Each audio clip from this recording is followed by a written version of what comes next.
একটুকা শোনাও।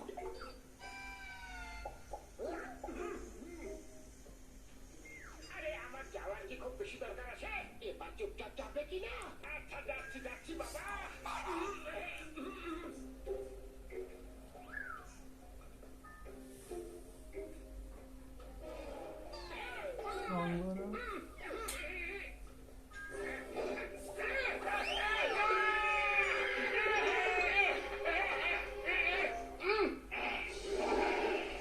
দাদা ভুল হয়ে গেছে। আমি একদম এটা বলতে চাইনি যে আপনি একটা ডঙ্কি।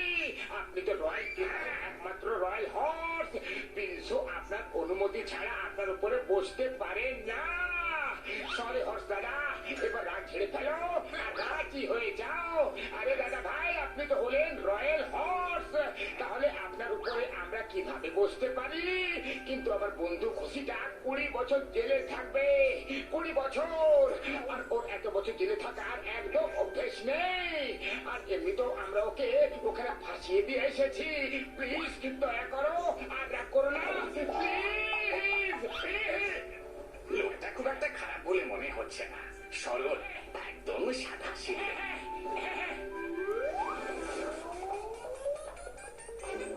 অনেক কষ্ট করে আমার হর্সকে আমি ধরে নিয়ে এসেছি। তোমার বন্ধুরা এখনো আসেনি। আমি তোমাকে জেলে নিয়ে যাব। জেলে ছেড়ে দিয়ে আমি আবার হর্সকে খুঁজতে বেরোবো। হ্যাঁ, এরকম করো না, মামনি বাঁচাও।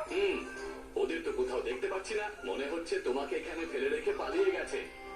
বাদ দাও, তুমি জেলেই চলো। চলো। হ্যাঁ, কোথায় গেল? পালিয়ে গেল নাকি? হ্যাঁ? আরে তুমি এটা কি করছো? উড়ি বাবা, জেলে গিয়ে নিচে বসে জাদা ঘোরানোর প্র্যাকটিস করছি তো। হ্যাঁ? এই আওয়াজটা আবার কোথা থেকে আসছে?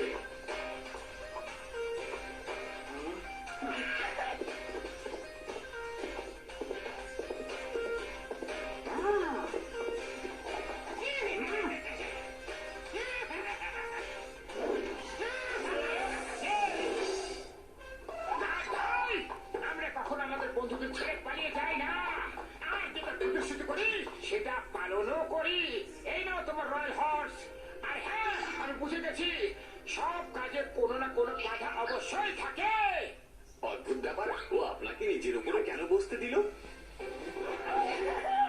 ও তো আজ পর্যন্ত আমাকেও ওর উপরে বসতে দেয়। শুধু এইটুকু ভেবে নিন যে এই রয়্যাল হর্সের নাম দয়ালু, আর ও আমাদের সমস্যা বুঝতে পেরে গেছে।